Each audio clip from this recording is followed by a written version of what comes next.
Hi, welcome back to this live stream. Again, I'm Francesco. I'm so excited to do this second episode of the live stream of the Wine Wednesday.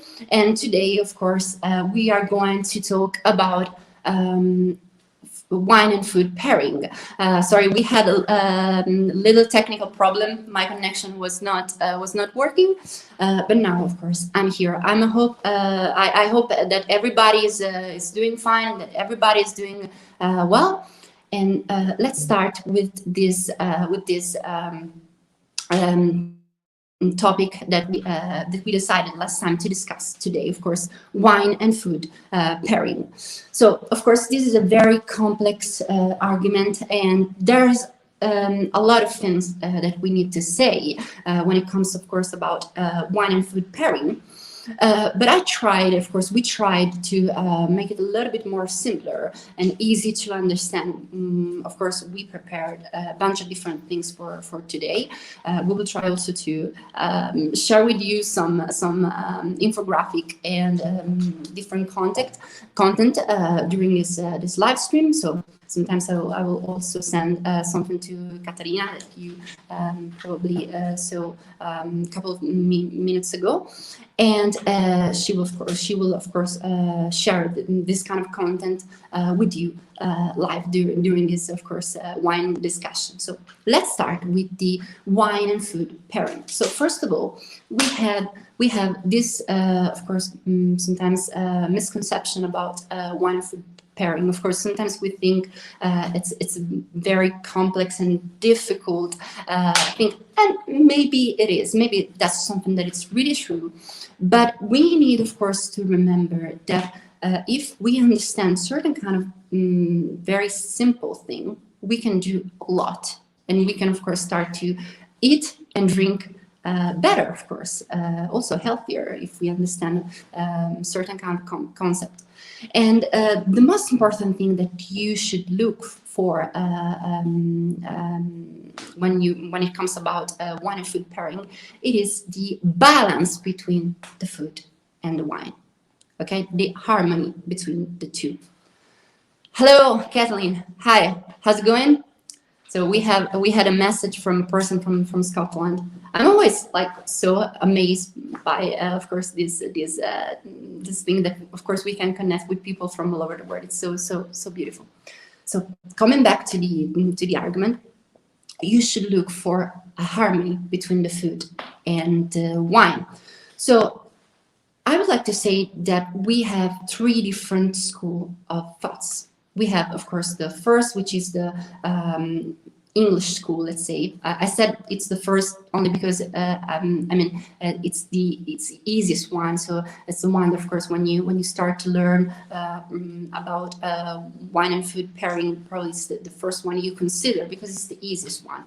What they consider, what they are looking for, well, they just consider the personal preference of a person. So whatever you like, whatever you want to match. So if you want, of course, to match a specific kind of wine with a specific kind of food only because you like the two things together, it's fine. It's your personal preference. There's no an objective analysis, just like only something that is really, really subjective.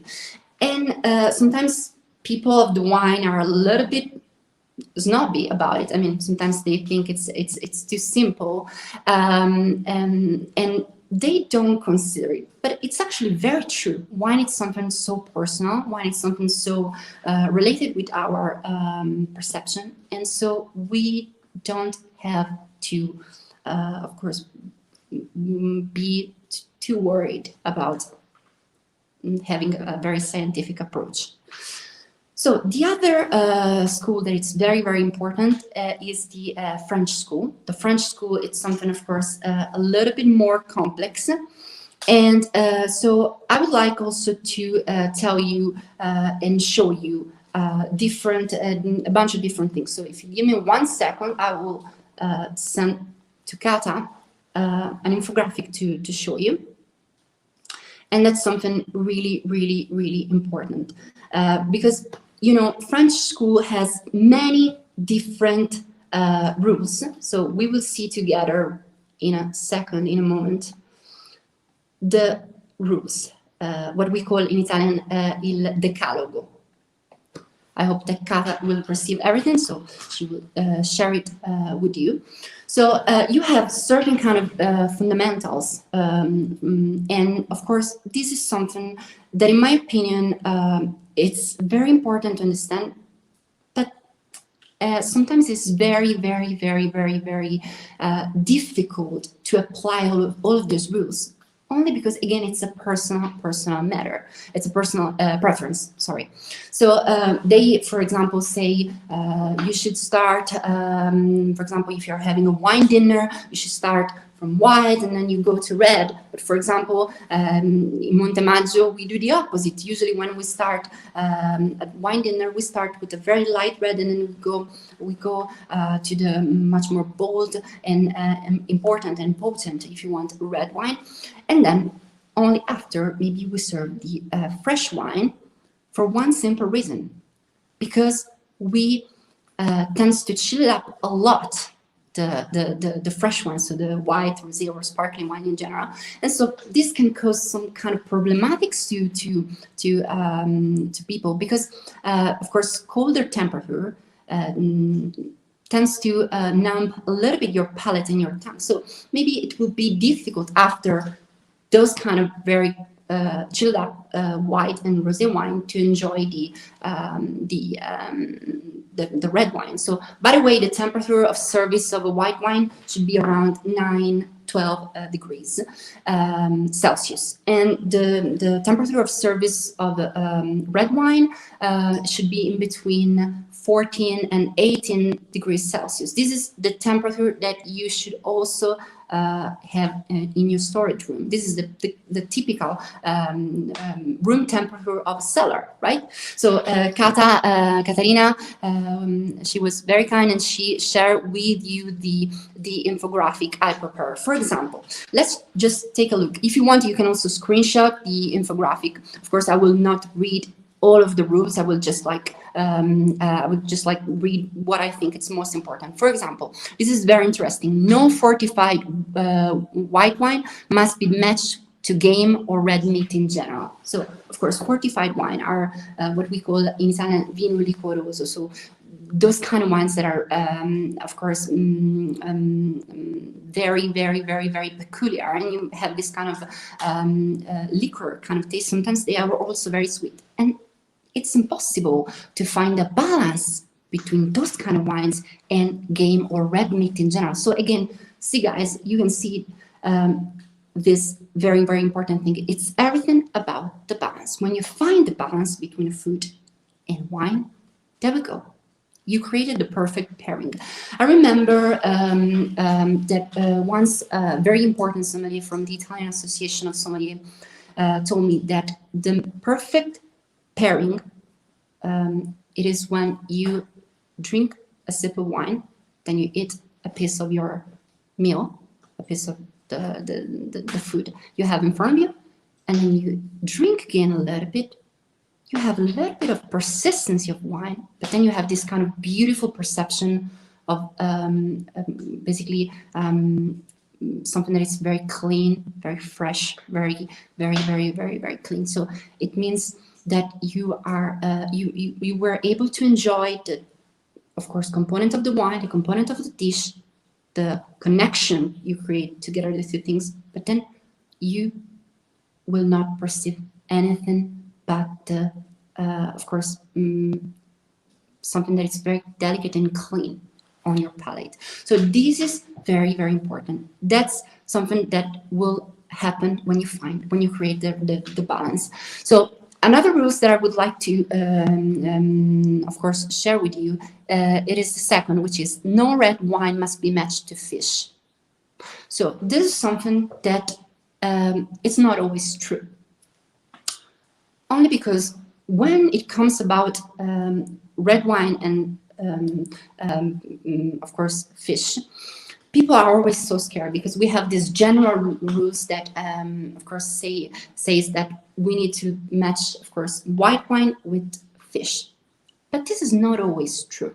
For example, here at Montemaggio, we have the Sangiovese Chianti Classico. Right now we have the 2014, and that kind of wine, it's a very, very, very, very peculiar kind of Sangiovese, very beautiful, beautiful Sangiovese, that has a very, very, very, very light kind of body. In Italian, we say it has also a very scarico color, so it has a very, very transparent kind of color.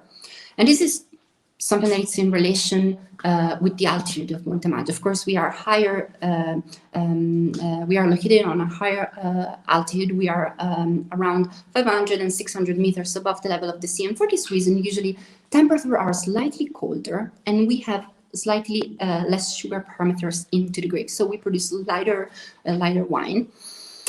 And for this reason, we produce that kind of Sangiovese, very light and scarico Sangiovese.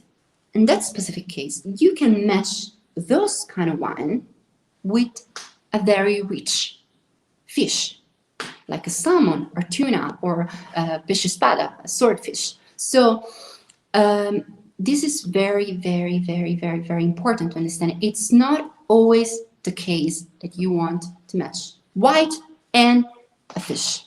Okay? So this is something that I will never stop to underline, because again, I really enjoy a very light kind of red wine with a very rich and important fish.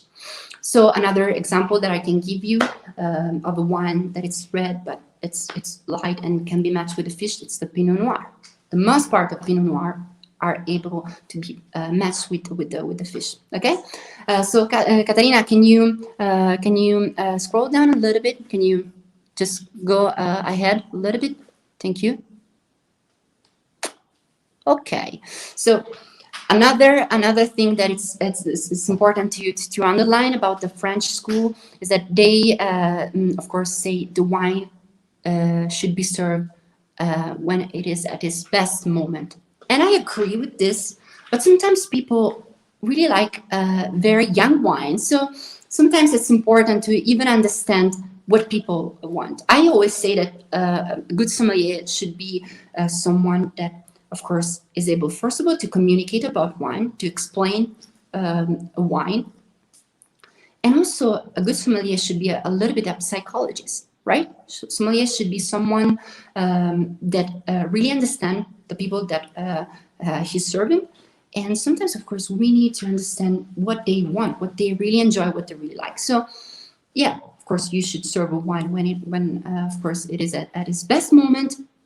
But that's not always the case. Maybe you really like a very young wine for a certain kind of reason. Maybe you prefer bold and aggressive kind of wine. When wine is younger, it tends to be, you tend to perceive a little bit more the alcohol part. It tends to perceive kind of beautiful aggressiveness and boldness.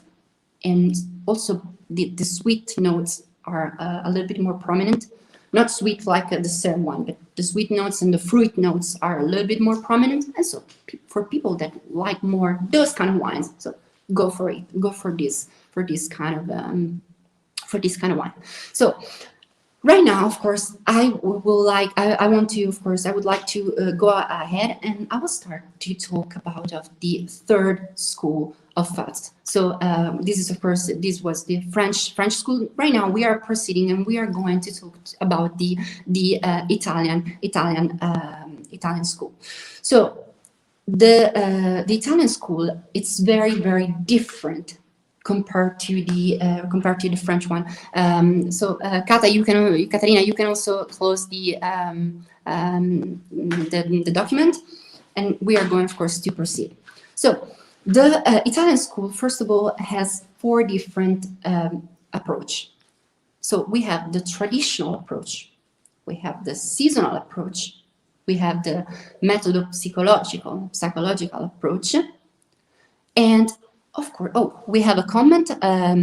So Kathleen, she says, we had your Chianti Classico with some fish curry before, and it was lovely. So see, you can really, really try to be creative. You can really try to be very, of course, creative with your food and wine pairing. Because, of course, when you find, again, that kind of balance, everything would be okay. Everything would be fine. The balance is the answer. Okay, so that's a really, really, really incredible approach. Thank you, Kathleen, for sharing your, of course, experience with us. Wine and food pairing, it's all about your personal experience, what you like. So I was saying, what about the Italian school? Okay, we have the traditional approach, the traditional method, we have the seasonal method, we have the method of psychological, which is based on the occasion that you are, of course, serving the wine for. And then you have the basically method, another method that, of course, it's a method that is just trying, of course, to put the focus or on the wine or on the food. So let me start with the traditional method. So the traditional, of course, methodology. It's something that it's really related with the region that, of course, the wine and the food are coming from. What I mean that when you go in a specific part of Italy, for example, when you go in Toscana, you find often the bistecca alla fiorentina, the Florentina T-bones, served with a Chianti Classico Riserva, maybe, or a Chianti Classico in general, or a Gran Selezione.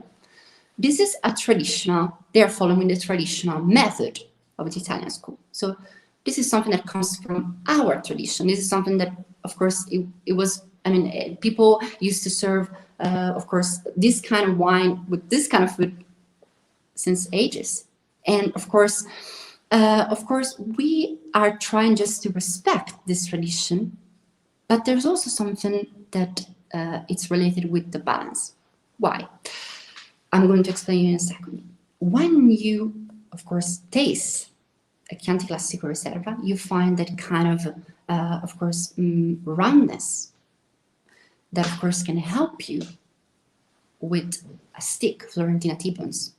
And you find that kind of maturity in wine. You find, of course, that kind of balance, that kind of course, beautiful, probably also minerality of the Sangiovese that can be matched perfectly with the Florentina T-bones. Or, for example, when you match with the younger Sangiovese, the younger Chianti Classico, you find that kind of more fruity aroma, and of course as well the minerality component, and a little bit more alcohol, and maybe slightly higher tannin that give you that kind of stringency that again can help you with the bistecca alla fiorentina. So again, this is something that is always related with the matching between the two things. Of course, you are just trying to create, as I told you many times during this live stream, a harmony between food and wine. Another example of traditional method, traditional approach of the Italian school could be the lasagna with the Lambrusco. Lambrusco is a sparkling red wine that is produced in Emilia-Romagna. Lasagna is a typical food from Emilia-Romagna. So again, you can match, of course, sparkling red wine, Lambrusco with lasagna. Again, there is a reason, there's a simple reason. You create a balance.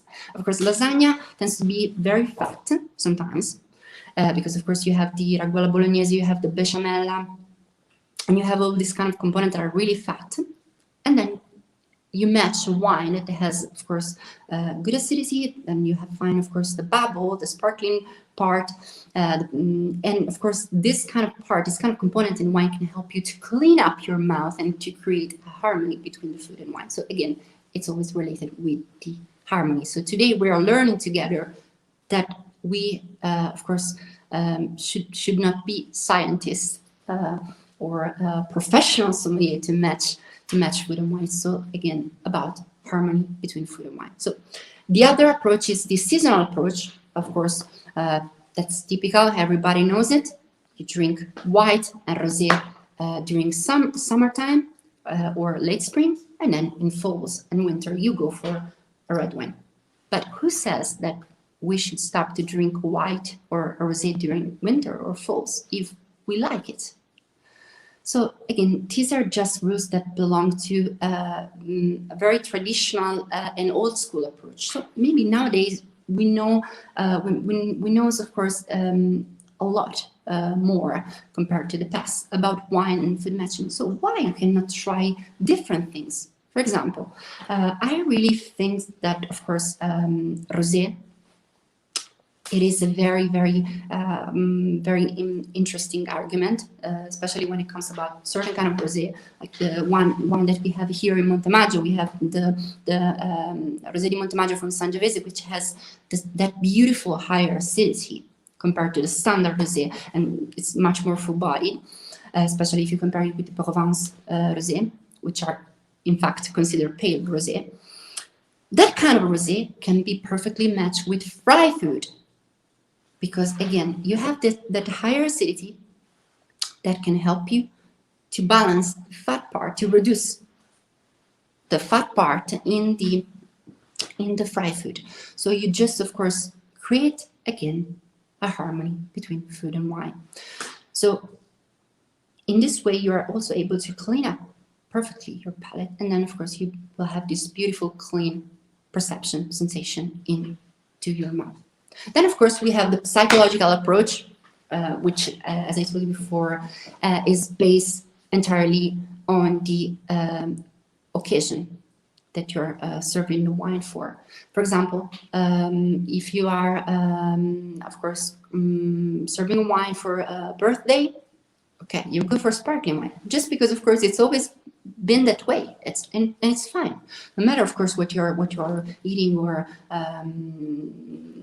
whatever. Of course, if you are eating, of course, a dessert, if you are eating a meat, or if you're eating a first course like pasta, but you can go with the sparkling wine because it's the again something that belongs to the tradition of everybody nowadays. And then you have the fourth approach. So the fourth approach of the Italian school is slightly more tricky, only because it's some kind of approach that you can use when you want to basically just like put the lights on the wine or on the food. So I will explain myself in a second. So when you want, of course, to help the person that you're serving the wine and the food to of course just be more focused on the wine, you will serve a wine that probably it's more it has certain kind of specific characteristic, right? So you will try to serve and pair with that kind of wine a much more let's say easy food, maybe weaker in terms of intensity. So you will basically help the person that is drinking and eating to be more focused on the wine.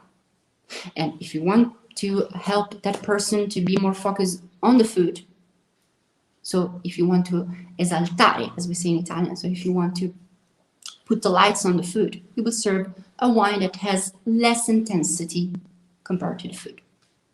So in this specific case, you are not looking for a balance, but you are looking only for, of course, something that can help the other part to, of course, be more intense, more prominent, and of course, you will help the person you are serving to have, of course, a better vision, a clear vision of the food or of the wine.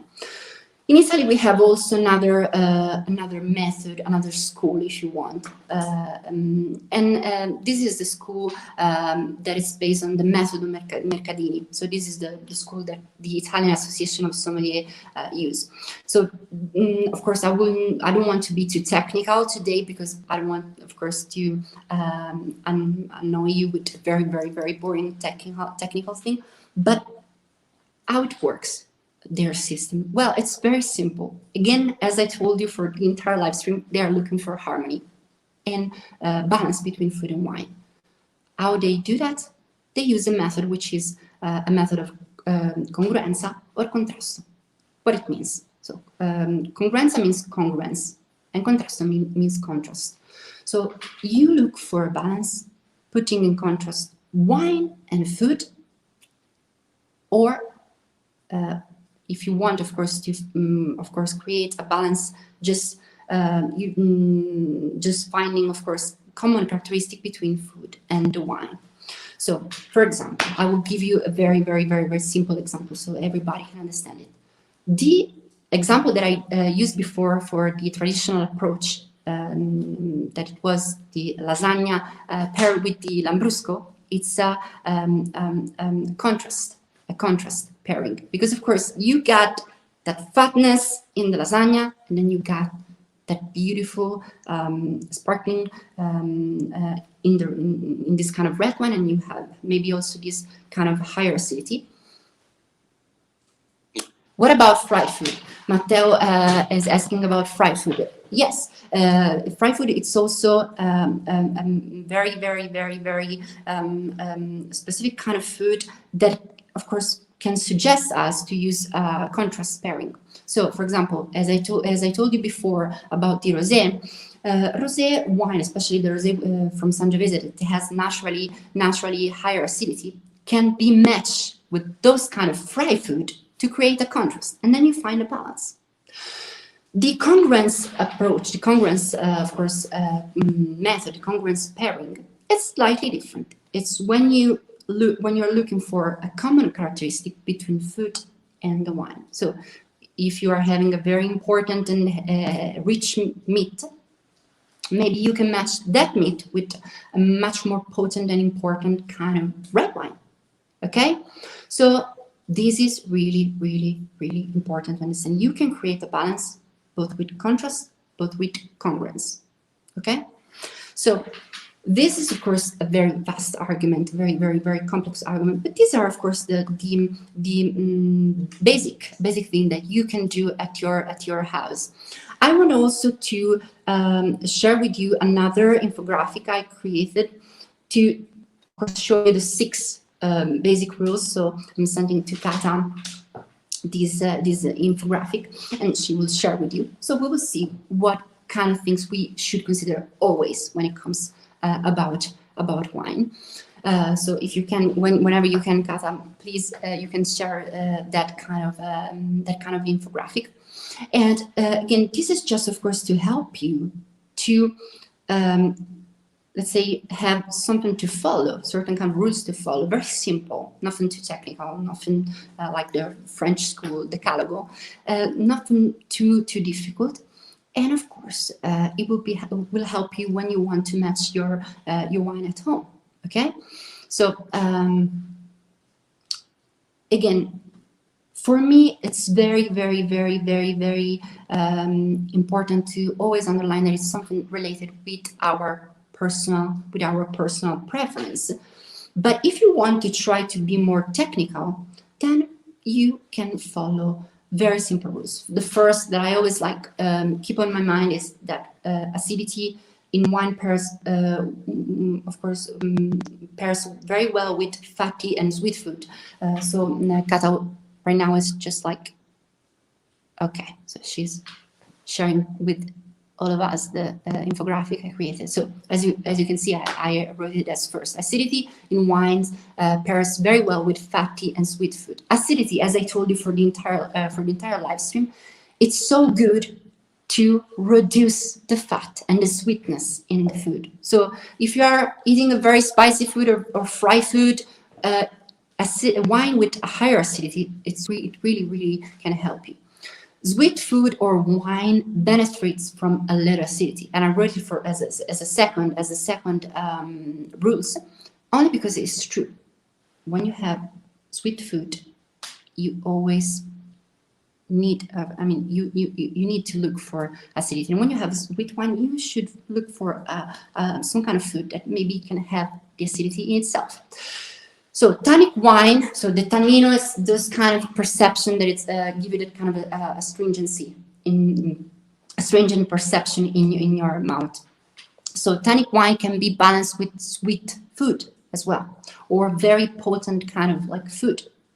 Again, I don't know, red meat or game. That can be, of course, a very good choice for this kind of wine. Then we have fatty foods need either an acidic or high alcohol wine. So again, when you have fat and you find, of course, a good high alcohol wine or wine that is more important in terms of structure, go for it. Okay. So we have also another rule: salty shouldn't compete with acidity in a wine. So you want, of course, that kind of minerality in the food, and then the acidity. Again, you should find that kind of balance.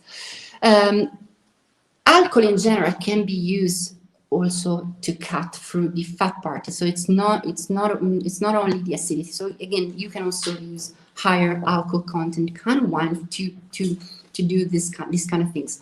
And right now, it's all about your personal preference. Right now, that you, of course, keep on your mind those kind of things, which are very simple. It's all about your preference. Remember that, of course, when it comes about food, we perceive, and also wine. When it comes about food and wine, we perceive the sweetness on the tip of our tongue, the acidic on the side, on the internal part of our cheeks, we perceive the minerality.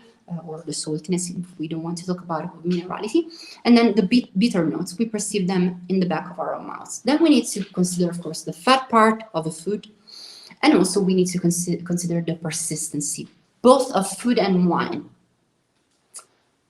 But these are very simple things that does not count if you don't consider your preference. So again, even the sommelier at the restaurant, they are always, of course, considering the person that they has in front of them, right? So if you don't understand what the person which is in front of you want, they will never, ever be satisfied. Okay, so again, it's not about the, it's not always about the scientific approach, but it's something that it should be very, very, very, very, very personal. So again, try to be creative. If you, of course, are drinking very light red wine, you can easily try that kind of wine. You can easily taste that kind of wine with a rich fish, with a very rich fish. If you are maybe drinking a rosé and you want to keep on drinking rosé for, of course, falls or even winter, go for it, do that. If you want, of course, to drink a white wine during falls, many people do that, even in winter. I know even people of the wine that actually drink only white wine, and there are some kind of white wine that has that beautiful like battery notes. For example, again, the Chardonnay from Montemaggio, that kind of battery notes, but at the same time you have that kind of minerality, and you have also the tropical fruit components like banana aromas. These are characteristic in those kind of wines that can be matched with white meat easily.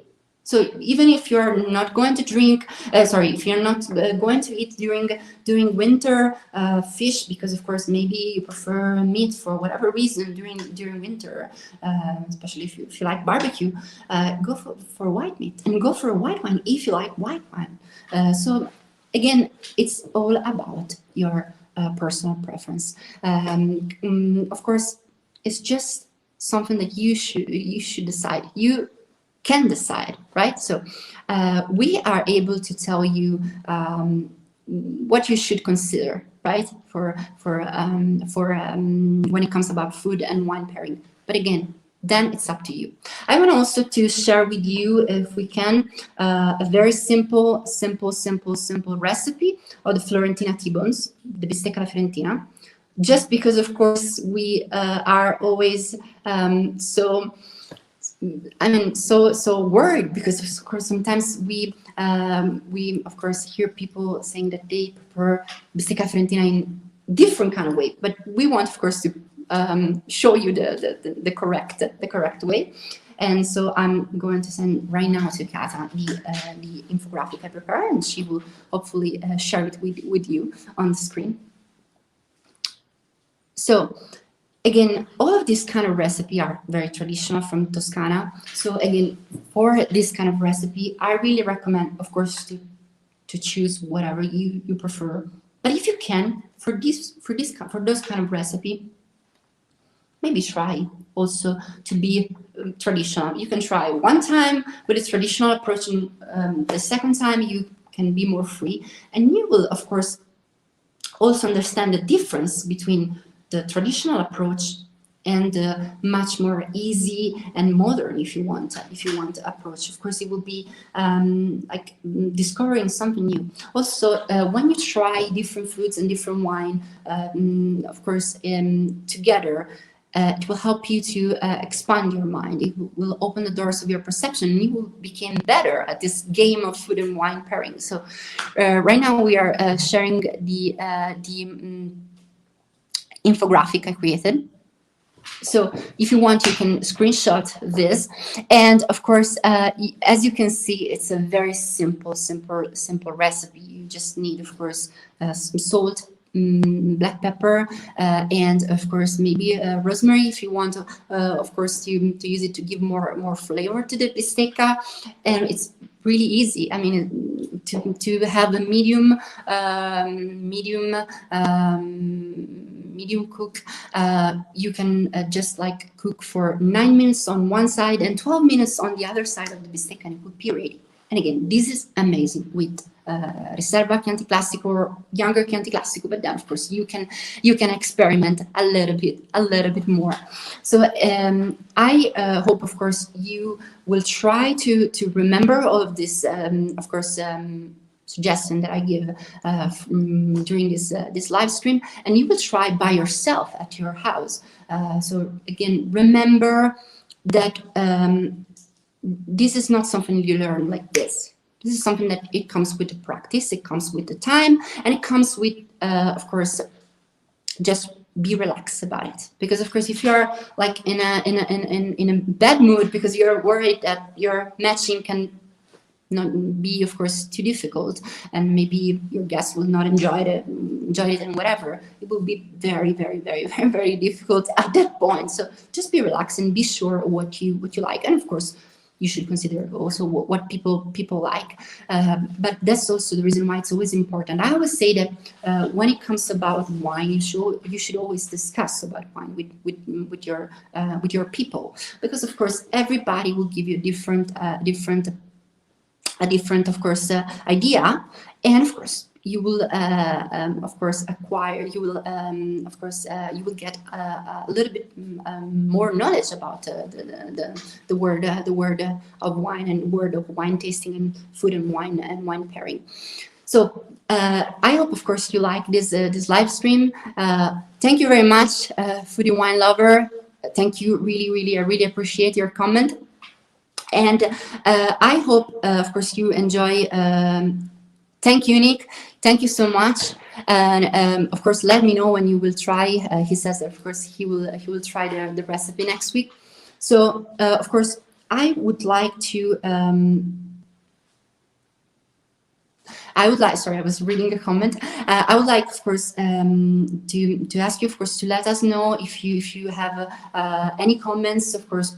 We are trying, of course, to improve ourselves every time, every day. Also, if you want to suggest us a different topic for the next time, that would be very beautiful. And again, as I told you during the first live stream that I did last week, of course, we are trying to create a connection with you, and of course, it's really important for us your support. We created a Facebook group of Montemaggio, which is different from the typical Facebook page. Of course, it's more like intimate, it's more familiar. We will be like a family. And oh, thank you very much, Kathleen. And of course, whenever you want to come back here, of course, when. Oh, Gunther, I think you asked last time for this topic, so I hope you will be. You enjoy it. You enjoy everything. Of course, we are just trying to create this beautiful community. So if you want to join us, we will publish, of course, a lot of content about the word of wine, about, of course, this kind of wine discussion. It will be easier for us to interact, and of course, also to share information, because as I told you, it's very important to discuss about wine. It's very important to share information, and of course, to create a community about wine. Wine, it's all about, of course, passion and love, and we need to share the love for the wine. I would like also to say that, of course, we offer a 10% discount for people that, of course, sign up to our newsletter. I think you will find the link down below. Of course, down below the post that we will publish of this live stream, and we offer a 10% discount on your first purchase if you sign up to the newsletter. Again, I'm sorry if we have slightly, I mean, we have this kind of like difficult moment at the beginning of this live stream. We had a technical problem, technology. And again, thank you very much to join us. And last time and also this time, I received a lot of beautiful positive feedback. If you have also some kind of critics or whatever, just let me know. And I hope that, of course, we will be even more person next week, same hour, of course, same place. Again, as you can see, I'm in the beautiful wine tasting room here at Montemaggio. We have the fireplace. Outside is quite cold, so trying to warm it up myself. And again, I can wait, of course, to have people again here at Montemaggio. So I'm waiting for the borders to be open again and to share again this beautiful adventure, which is the wine with all of you. So thank you so much and see you next time, guys. Thank you. Ciao.